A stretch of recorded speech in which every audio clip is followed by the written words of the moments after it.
Olá, eu sou Roberta Pussamay, pesquisadora do Centro de Estudos do Agronegócio da Fundação Getúlio Vargas, o FGV Agro. Olá pessoal, tudo certo?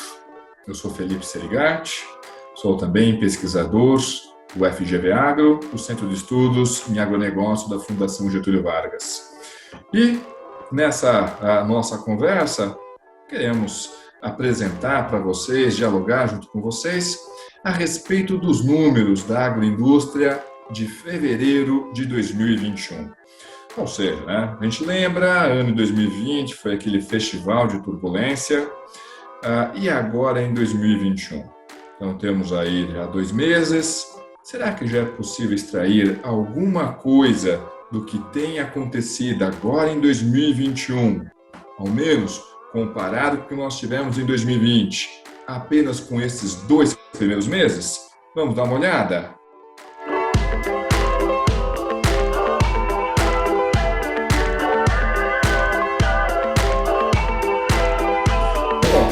E aí, temos os números de fevereiro, o que os números de fevereiro nos trouxeram ali para a agroindústria brasileira? Quais são as novidades? Então, na comparação interanual, né, que é fevereiro de 2021 com fevereiro de 2020, a gente vê um aumento de 0,8%. O que esse número quer dizer? Que a gente está acima do nível pré-pandemia, né? Porque até então, em fevereiro de 2020, não tínhamos impacto da pandemia. Então, a gente cresceu 0,8%. Esse foi o 8º mês consecutivo de alta, né? O que é uma boa notícia. No entanto, a gente vê uma desaceleração nos últimos meses, mas ainda é crescimento, certo? E aí, esse crescimento de 0,8%, ele foi puxado por um só dos segmentos, que é o de produtos não alimentícios. Certo? O produtos não alimentícios cresceu em fevereiro, na comparação interanual, 6,5%. Então, exclusivamente, esse segmento puxou a agroindústria, uma vez que produtos alimentícios e bebidas contraiu 4,6%, ou seja, jogou contra, né, a agroindústria no mês. Então, peraí, temos aqui uma fotografia bastante interessante, né? De um lado, quando a gente olha para a agroindústria com toda essa turbulência, temos a notícia, olha, de forma consecutiva, há 8 meses, a agroindústria tem registrado expansão.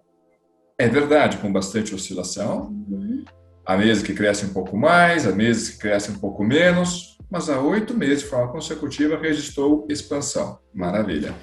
A gente vai lembrar, o pessoal vai lembrar, que a expansão do ano passado teve uma composição bastante particular, fortemente acelerada, puxada por produtos alimentícios e bebidas, e quem se segurou ali como uma espécie de âncora foi justamente produtos não alimentícios.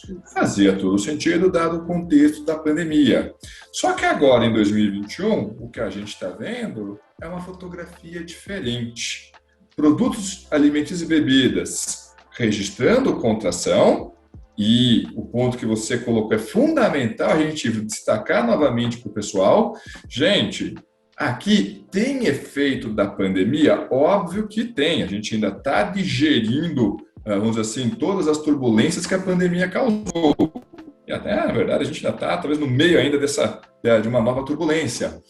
Porém, nessa base de comparação que está aqui na tela, a gente está comparando com o período pré-pandemia. Ou seja, quando a gente está olhando esse crescimento de 0,8%, não é comparando a agroindústria com o período da pandemia, é comparando o desempenho da agroindústria em fevereiro de 2021 com fevereiro lá de 2020.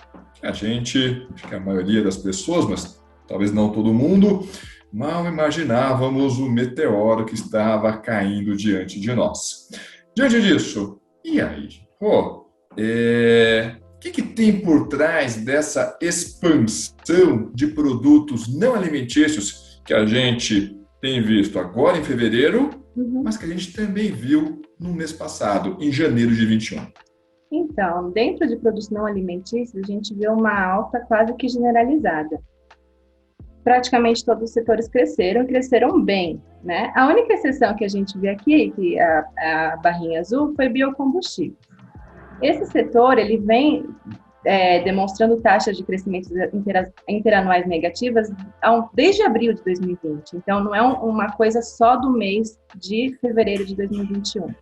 Ele contou com uma redução de demanda no período, né, por conta da pandemia, e, além de tudo, tem uma base forte. Apesar que essa base forte não explica os meses antecedentes, mas é uma base forte de qualquer jeito. Então, foi o único setor que caiu entre os setores de produtos não alimentícios. De resto, veio todo mundo muito bem numa trajetória de recuperação. O destaque, eu acredito, é o de insumos agropecuários, que cresceu quase 23% no mês, né, fevereiro de 21 em relação a fevereiro de 2020. E vem, desde outubro de 2020, vem crescendo, desde novembro de 2020, vem trajetória de crescimento. E todos os demais vêm nessa trajetória, né? Produtos têxteis também vêm bem, fumo, produtos têxteis aí com a tendência de alta, desacelerou nos últimos meses, mas está crescendo. Produtos florestais quase não viu contração, a não ser nos piores meses da pandemia, que foi a março, abril e maio, e desde então vem crescendo bem. E foi essa dinâmica de produtos não alimentícios, alta, quase generalizada. Perfeito. Aqui vale a pena a gente colocar em alguns pontos adicionais, né? Destacou bem legal, olha, insumos agropecuários têm crescido bem. E nós temos por trás desses números aqui, de longe, né? Óbvio, uma demanda aquecida pelo universo agro, pessoal dentro da porteira. Esse pessoal dentro da porteira, na média, não vale para o setor como um todo, gente. Na média, iniciará a próxima safra capitalizado. Maravilha. Por mais que insumos agropecuários tenham passado por uma forte elevação dos seus preços, que para o produtor agropecuário naturalmente significa custos, mesmo com esses custos maiores, dado que esses produtores, na média, estão capitalizados, vejam vocês, o pessoal está se preparando para uma safra 21-22 mais robusta, né? Aqui, vamos torcer, principalmente para o pessoal que tenha conseguido adquirir insumos antes, porque quem está chegando agora no mercado talvez esteja encontrando esses insumos ainda um pouco mais caros. Isso aqui foi bem interessante, né, Rô?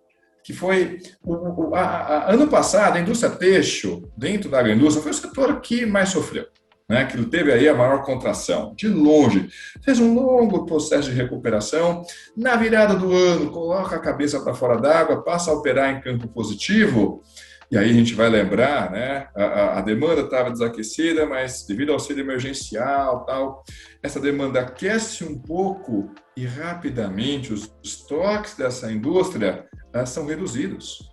E aí a indústria faz ali um esforço de tentar atender a demanda, ao menos para a recomposição desses estoques. Mas a gente tem visto uma desaceleração. Provavelmente, por trás desses números, nós temos aqui uma situação da renda brasileira, que deve nos ajudar a explicar para o pessoal o que tem acontecido dentro desse grupo produtos alimentícios e bebidas. Porque, vejam vocês, a contração no mês de fevereiro foi praticamente generalizada. O que nós temos por trás desses números aqui, Rô? Pois é, a gente vê quase todo mundo caindo, a não ser bebidas alcoólicas com uma leve alta, né, que é uma estabilidade em relação ao período pré-pandemia. Mas o que puxou esses dados para baixo foi o alimento de origem vegetal, tanto por conta do seu peso, né, no índice de produtos, alimentos e bebidas, como por conta da contração de 9,6%. E dentro desse item, os principais vilões da queda, né, foram o refino de açúcar, que contraiu bastante, óleo e arroz, óleos e gorduras e arroz. Né? Aí temos algumas explicações para tentar responder o porquê dessas quedas tão intensas, né? Refino de açúcar, a gente também tem um problema de base, né? O ano passado expandiu mais de 40% nessa base de comparação interanual. Óleos e gorduras, a gente teve o problema do atraso da colheita de soja, também que prejudicou a cadeia inteira. E arroz, a gente teve uma diminuição da área plantada.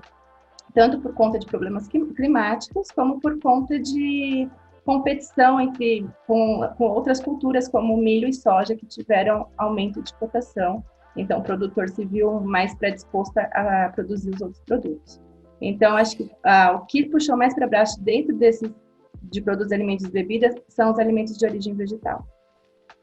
Puxa vida. Então, tem alguns pontos ali do lado da oferta, né? Uhum. Olha, açúcar. Gente, a safra anterior teve ali problemas climáticos, então já não foi tão robusta assim. Além disso, o início da próxima safra, a colheita ali da cana também, a moagem da cana, a colheita da cana também sofreu atrasos. Comentou também do atraso a respeito de soja, né? Na verdade, isso não vale só para soja, isso também vale ali para milho, vale para outros grãos, em que a colheita da safra de verão, né, teve também seus atrasos. Lembrando que o plantio também já tinha atrasado no início do quarto trimestre do ano passado. Mas além desses fatores da oferta, a gente também tem aqueles fatores do lado da demanda. Vamos lembrar que o que empurrou a demanda por alimentos e bebidas ano passado foi justamente o auxílio financeiro emergencial, que a gente passou o primeiro trimestre de 2021 sem esse recurso chegando aos domicílios. Ou seja, uma parte também dessa contração, provavelmente, além do lado da oferta, também é explicado pelo lado da demanda. Com um detalhe adicional. Então, a gente está vendo aqui que a agroindústria, mesmo quando a gente compara com o período pré-pandemia, ela está operando acima do nível pré-pandemia. Isso vale para as atividades agropecuárias, sem dúvida alguma, registrada expansão ano passado, a própria indústria. A indústria brasileira também já está operando no nível pré-pandemia, acima do nível pré-pandemia. Provavelmente o câmbio tem auxiliado nesse processo, mas temos um problema. Apesar dessa recuperação em alguns dos grandes setores da economia brasileira, o setor de serviços ainda não tem apresentado uma recuperação que o coloque acima do nível pré-pandemia. Só que é justamente o setor de serviços em que a maior fração da força de trabalho da economia brasileira encontra ali seu lugarzinho ao sol, o seu posto de trabalho. E a gente tem visto isso, infelizmente. A recuperação da economia, até o momento, ainda não se refletiu sequer uma magnitude próxima, nem ser semelhante, passa a ser próxima, no mercado de trabalho. E sem mercado de trabalho funcionando, não vai ter renda de forma significativa chegando nos domicílios. Porém, para o segundo trimestre, deve chegar o auxílio financeiro emergencial, o que talvez volte a bagunçar um pouco aqui as nossas séries, né? Por quê? Você vai ter um choque exógeno, que talvez vá aquecer a demanda por alguns desses produtos, provavelmente não na intensidade do ano passado, mas a gente vai ter um outro evento que talvez vá bagunçar um pouquinho esses números aqui, que talvez valha a pena a gente ressalvar, fazer essa ressalva para o público, que é justamente o quê? A gente começa a entrar no período da pandemia. Como é que isso aqui pode bater nos números que a gente deve encontrar já no próximo mês, no mês de março, a partir do mês de março de 2021? Rô? Então, por ser a base tão estreita, né, a partir do próximo mês, né, que foi os piores períodos da crise do ano passado, então a gente vai ter uma base estreita, logo a gente espera uns números altos, mas não quer dizer que será realmente um crescimento, tem um problema estatístico da série, né, então uma consequência natural, quando tem uma queda muito grande no mês, no outro mês do outro ano, essa seja uma alta grande, como ocorreu no mês na greve dos caminhoneiros. A gente vê, por exemplo, na agroindústria, a gente vê que em maio de 2019 teve aumento de 14,2%, mas a gente tem que considerar que em maio de 2018 a queda foi brutal.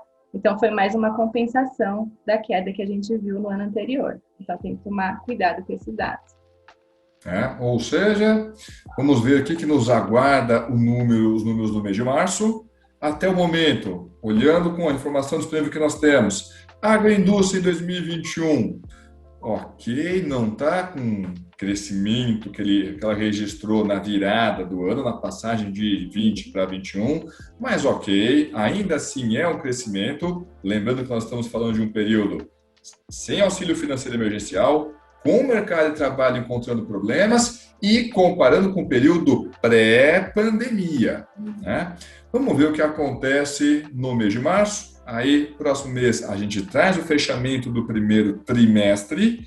Lembrando que aí, no mês de março, a gente já começa a ter, entre aspas, uma contaminação efetiva da pandemia na nossa base de comparação. Ou seja, senhores, meus caros, não vamos ficar ali a soltar grandes rojões caso a gente veja no mês de março uma taxa robusta de crescimento. Pode ser um simples problema de base, como foi em maio de 19, olhando para a greve dos caminhoneiros em maio de 18. Certinho? Certinho. Maravilha! Então, a todos, um grande abraço e voltamos a nos encontrar mês que vem com os números de março. Um abraço, até mais e até lá. Tchau, tchau.